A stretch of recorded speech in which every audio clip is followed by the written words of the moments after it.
Bonjour, nous sommes le 6 septembre 2021. Je vais vous présenter ici une vidéo qui va faire le résumé de la droite dans l'espace, donc dans R-cube. Alors ne pas confondre la droite dans le plan et la droite dans R-cube, puisqu'en fait dans la droite dans R-cube présente pas mal de types d'équations, contrairement, enfin la droite dans le plan aussi, mais elles ne sont pas les mêmes, c'est ça que je veux dire. On a pas mal d'équations de droite dans le plan et pas mal d'équations de droite dans l'espace. Elles ne se présentent pas toutes sous sous un même costume, si vous voulez.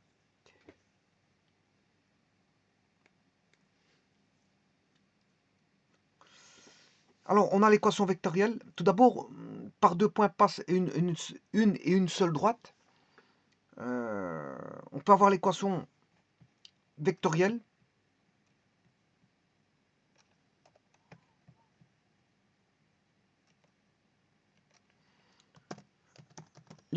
On débute d'ailleurs par l'équation vectorielle.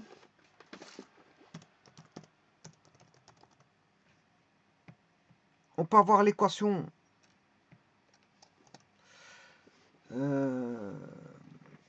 paramétrique.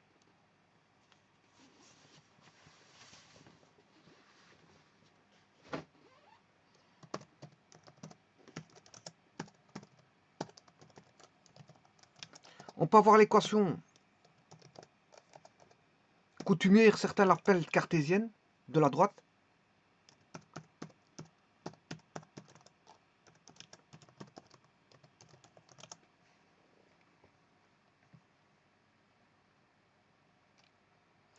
On peut avoir l'équation de la droite vue comme intersection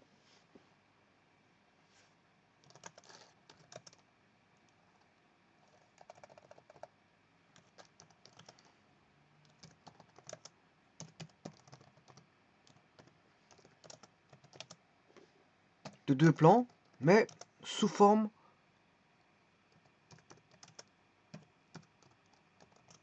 réduite.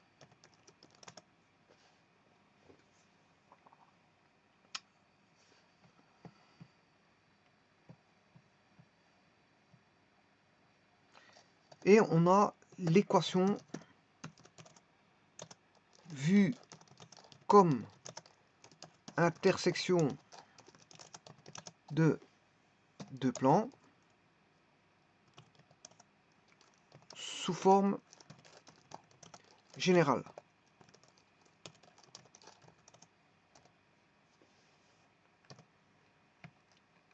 Donc, comme je vous ai dit, pour construire la droite, on a besoin de deux points. Deux points suffisent. Et tous les autres points, bien sûr, seront alignés parce que c'est par définition, la droite, c'est un ensemble de points qui sont alignés. Et c'est décrit par une équation vectorielle. Hein. L'équation vectorielle, j'ai expliqué tout ça, je n'explique rien de tout ça ici, parce que tout ça a été expliqué. Hein. Tout ça, ça a été expliqué. Bon, voilà. Le tout, c'est de mettre les types d'équations. Alors, l'équation vectorielle,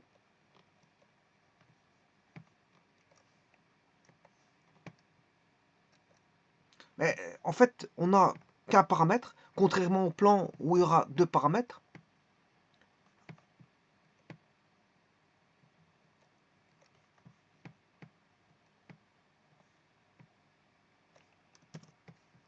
L'équation vectorielle vaudra pour tout point M appartenant à la droite, quel que soit le point M appartenant à la droite,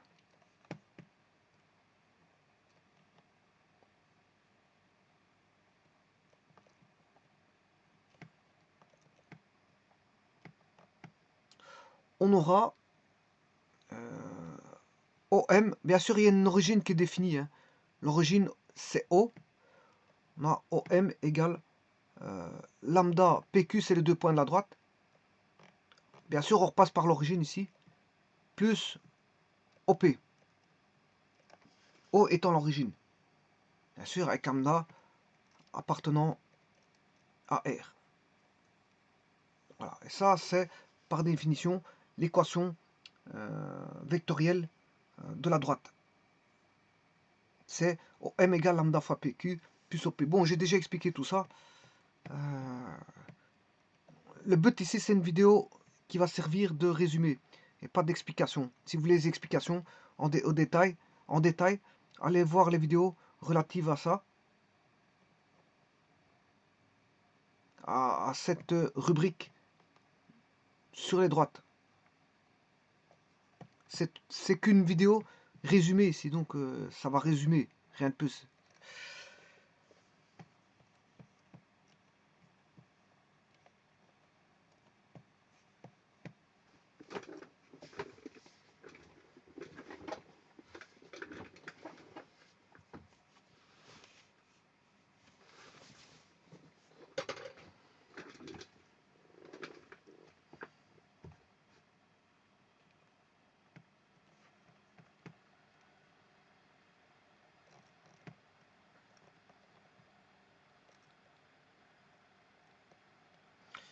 Voici, ça c'est pour l'équation vectorielle.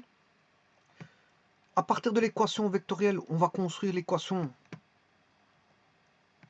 paramétrique.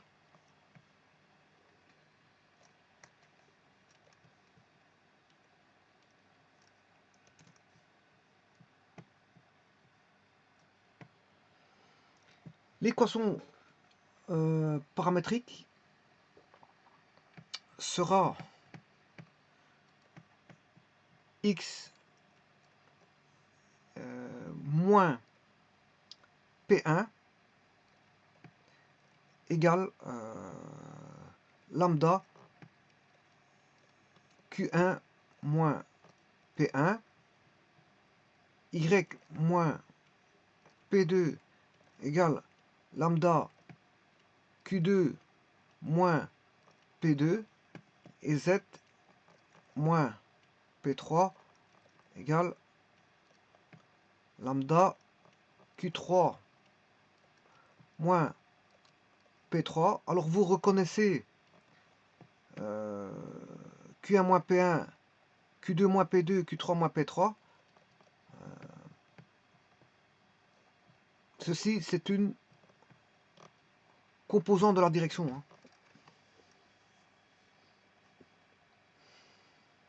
Ça donne la direction, c'est un vecteur directeur.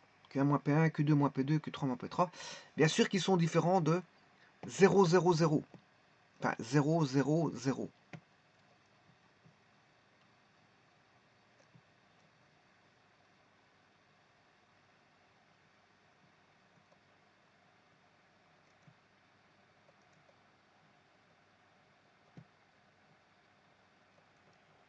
Donc, les composantes de la direction sont ici.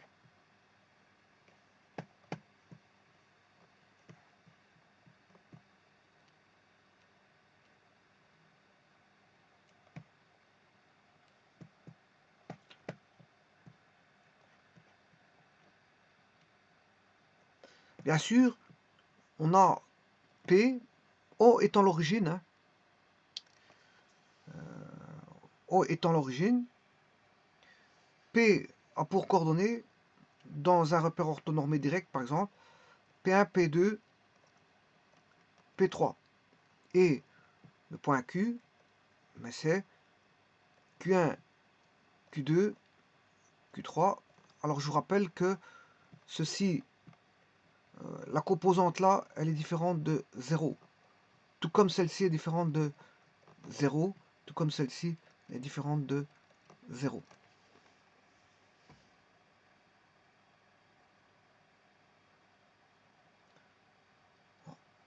Donc elles sont simultanément différentes de 0, 0, 0. C'est ça que je veux dire.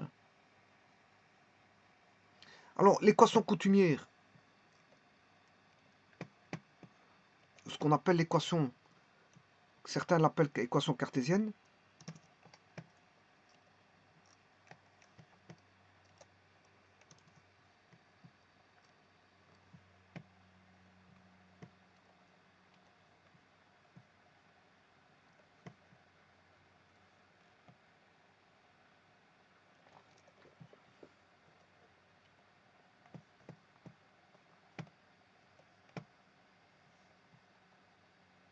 C'est l'équation, on élimine le paramètre lambda.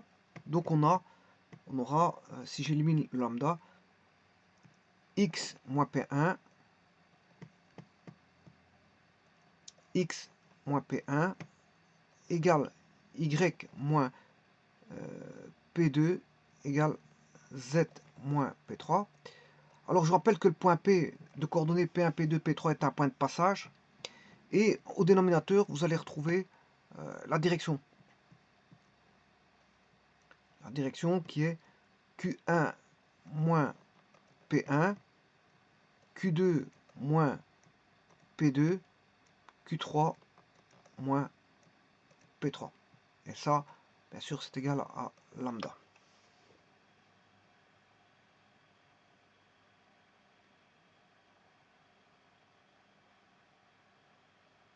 Alors si on a éventuellement un QI qui est égal à un PI, mais ça ne doit pas arriver simultanément. Hein.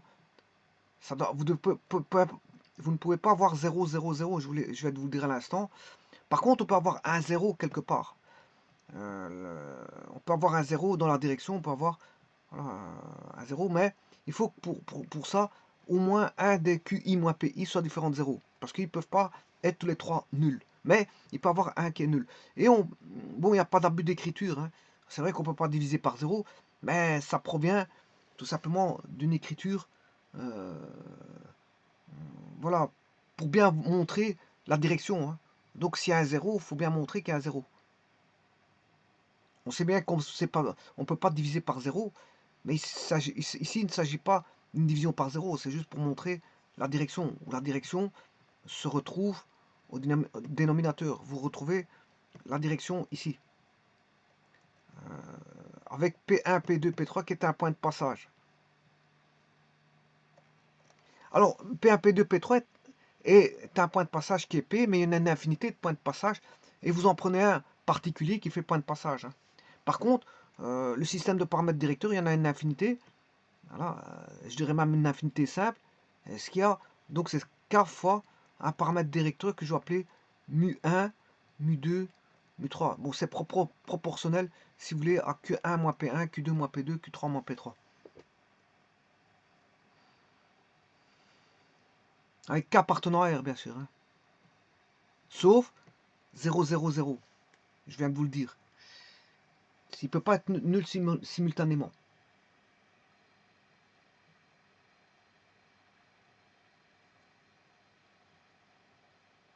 Alors le vecteur PQ est un vecteur directeur de la droite. Hein.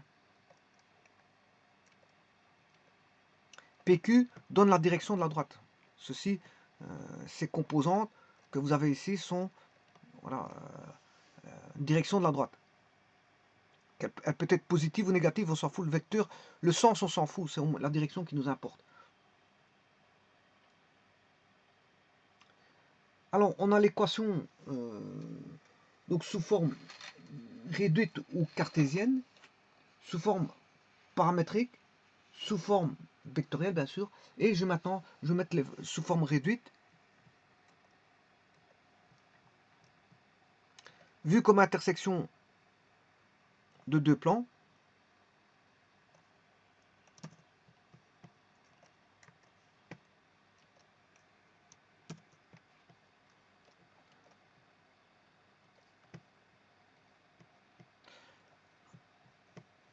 là, il faut aller rechercher, si vous voulez, l'équation ici, donc l'équation cartésienne ou coutumière, et à partir de là, bon, vous combinez soit la première égalité avec la seconde, ou et la première et la troisième, ou alors vous pouvez faire la 2 et la 1, et la 2 et la 3, ou la 3 et la 1, 3 et 2.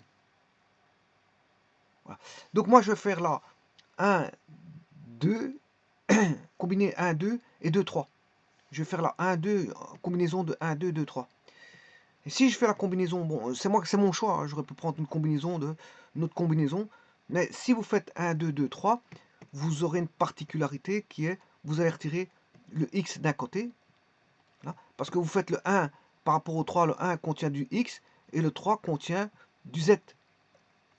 Vous allez faire le 2, si vous faites le 2 et le 3, ben, vous avez une particularité où vous allez retirer du y par rapport au z. Et là, je vous rappelle que l'équation d'une droite dans un plan, y égale mx plus p, devient dans l'espace moins mx moins y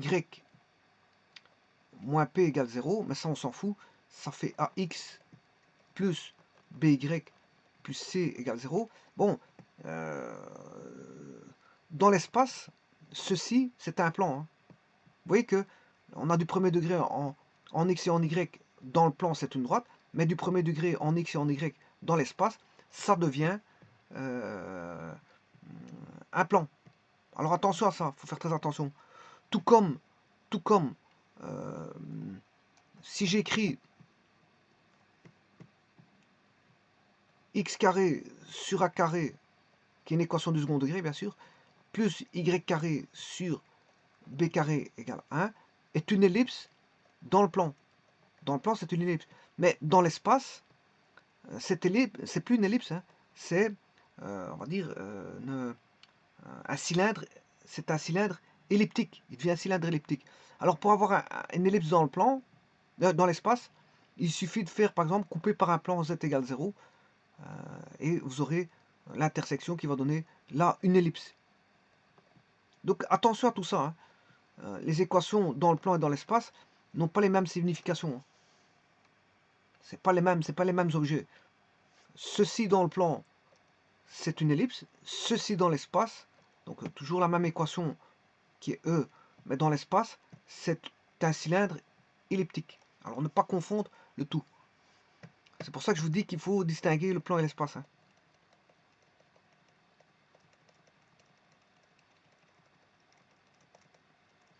Alors, on a l'équation de la droite qui va être donnée par D. J'ai choisi x, y. J'aurais pu avoir x, z en fonction de y. Hein.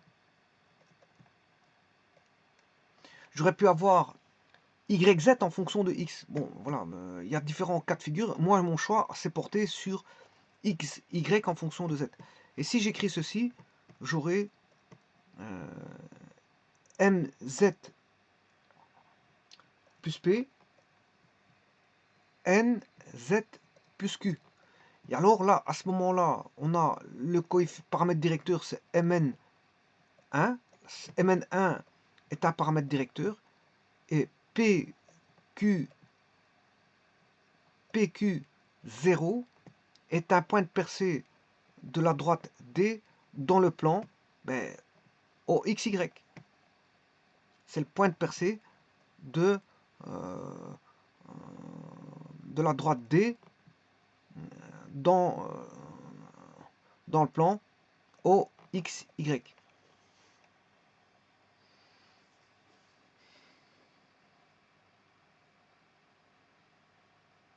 C'est pour ça que si maintenant j'avais pris Y, si j'avais pris Y égale NZ plus MZ plus P, MX, voilà, j'aurais pu prendre une autre combinaison, c'est pour vous dire. Donc on a la direction et on a le point de percée de la droite dans le plan OXY. Maintenant, je vais voir l'équation de la droite vue comme intersection de deux plans sous forme générale, cette fois-ci.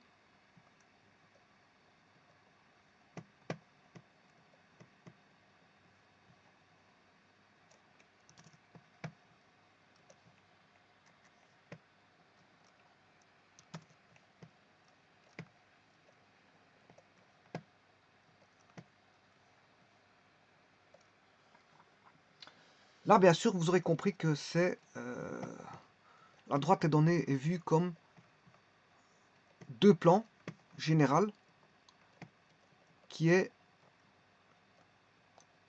M1 X plus N1 Y plus P1 Z plus Q1 égale 0.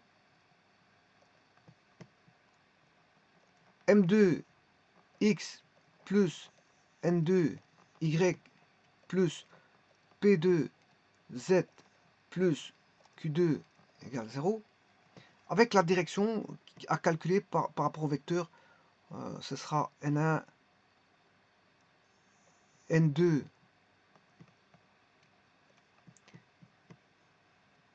P1, P2, voilà la composante en I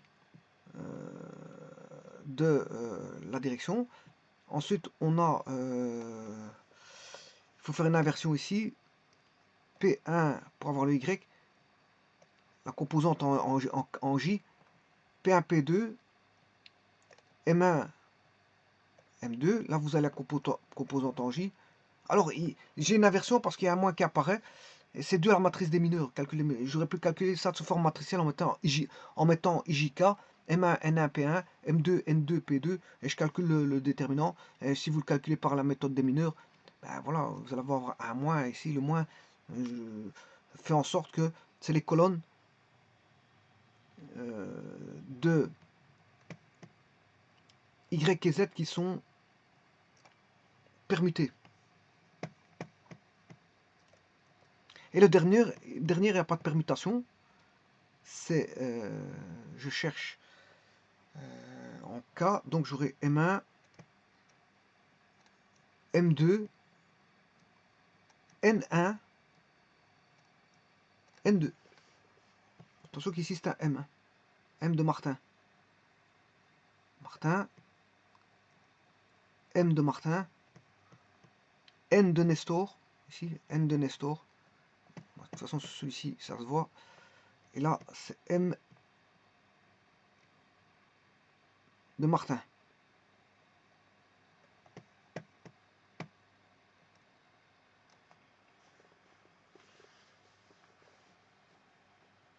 Voilà. Et donc là, vous avez toutes les formes hein, d'équations. Alors donc, je vais les résumer. On a l'équation vectorielle.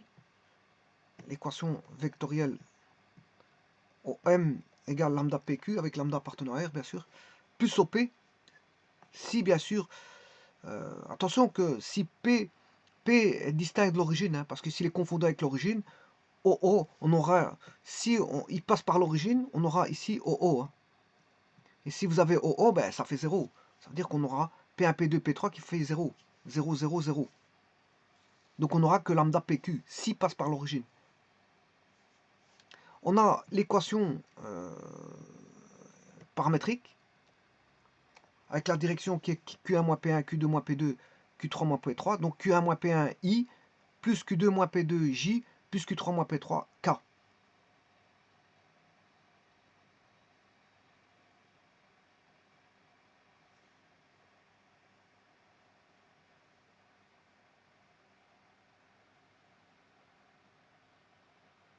Ça, c'est la direction.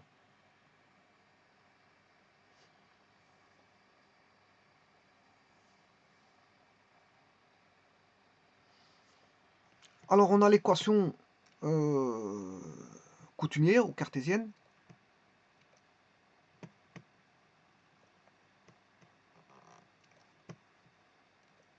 Et on termine par l'équation, les équations vues comme intersection de deux plans. Il y a la forme réduite. Ça. Forme réduite. Avec Mn1 qui est la direction et PQO, PQ0, je m'excuse, PQ0 qui est l'intersection avec le plan OXY, dans ce cas-ci. L'équation vue comme intersection de deux plans, mais vue sous forme générale ici.